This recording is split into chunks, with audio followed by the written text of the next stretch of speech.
Good evening, everybody. I think before I start my talk, I really want you to close your eyes for just a second and think about standing in front of your wardrobe. Now, what is the item that comes to your mind the first when it's your favorite piece? Sort of, yeah. Keep that in mind. Okay, now open up your eyes again. I'm guessing that the item that you thought about probably had a really beautiful story. It was probably a sweater you got from your mother. It was the dress you wore when you first kissed your boyfriend. In the end, clothing or the woven thread that connects us all really tells something about our life and our connections to the ones around us.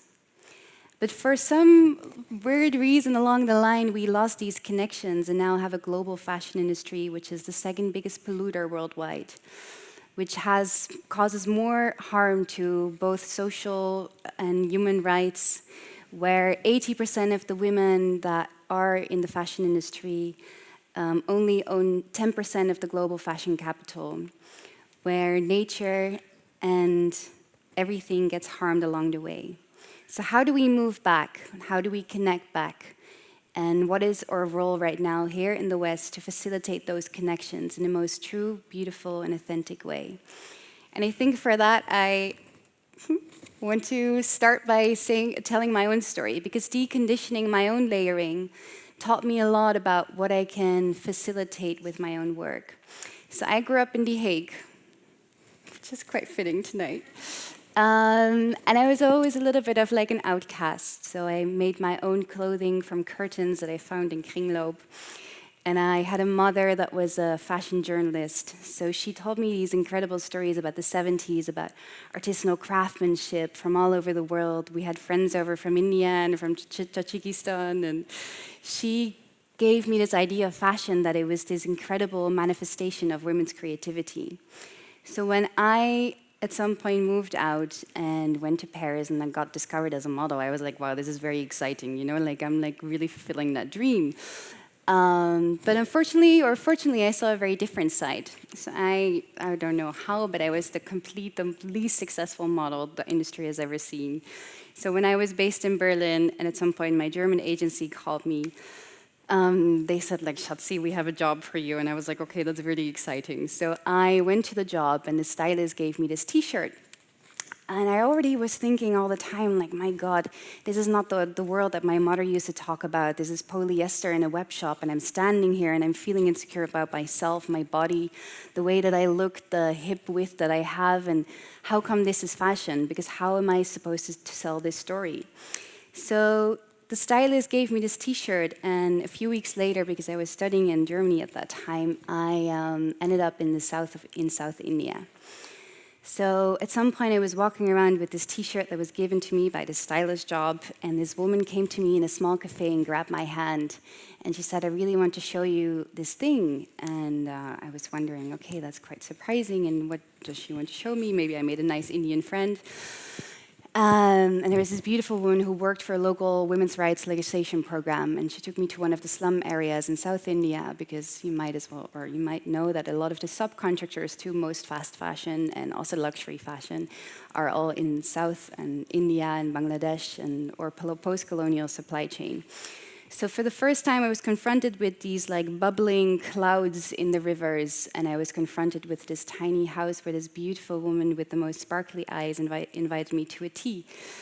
And as we were sitting there, and I was wondering, like, how am I here?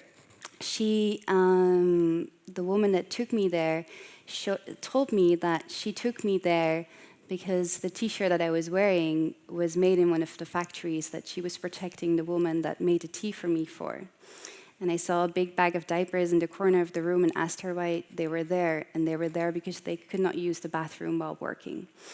And in that way, I unlayered my own story, and I figured out, my God, this means that the people in the West are like what you see on the fashion news right now, or me as the model, is taken away from the human rights exploitation that is happening all around the world. So how can we connect back? So I want to introduce to you The women that connected me back, because now I'm really fortunate to work with the most incredible women from India, from Tajikistan, from Uzbekistan to Afghanistan, and from the deep Amazon to Ghana. And all of these women, exactly like we just heard from Bonnie, still carry their traditional craftsmanship. Because before fashion was fashion, you could date back fashion from looking at a certain cloth. You could see where it was naturally dyed by the local pomegranates. You could figure out what was meant by the...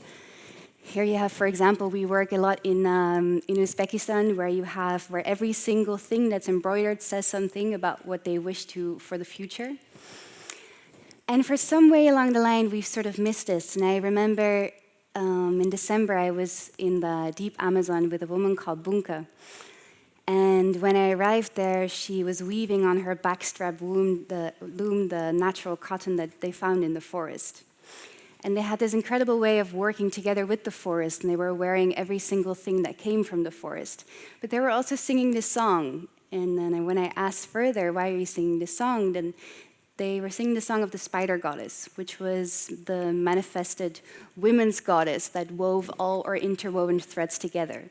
But the spider goddess also represented a little spider that lives inside of the natural cotton and taught the women how to weave in a big vision a few years or like ancestral years ago.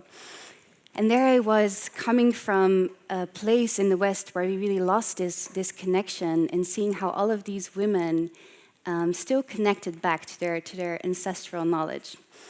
So that was unfortunately the pictures are not really matching with the stories, but it will definitely give you some ideas. So what does this mean for our global impact? Besides, of course, asking yourself what your relationship is to your clothing. I think for me, the most important thing came with meeting Madhu G. This is Leila, but she's a part of the cooperative of Madhu G. And I met Madhu Vaishnav 3 years ago that's really wanted to revolutionize women's well-being in rural India. And she started connecting the community back to needle and thread. And by that, she figured out in pretty much no time, she applied for UC Berkeley, got in with a full scholarship, and set up her NGO with 25 women in the blue house of her mother-in-law. So she started giving workshops, and she started asking the women, what would you love to creatively express? And who are you? And what do you want to bridge to the world?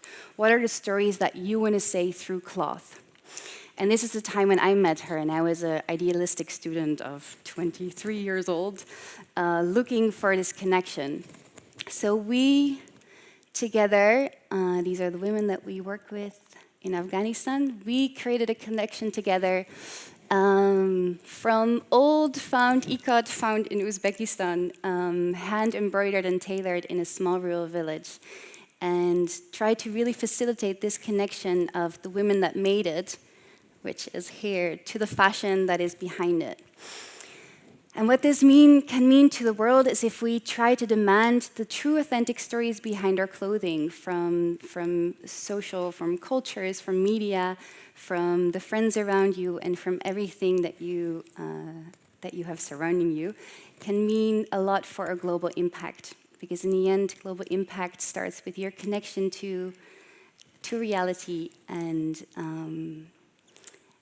this has to be a story that sparks joy. That's it.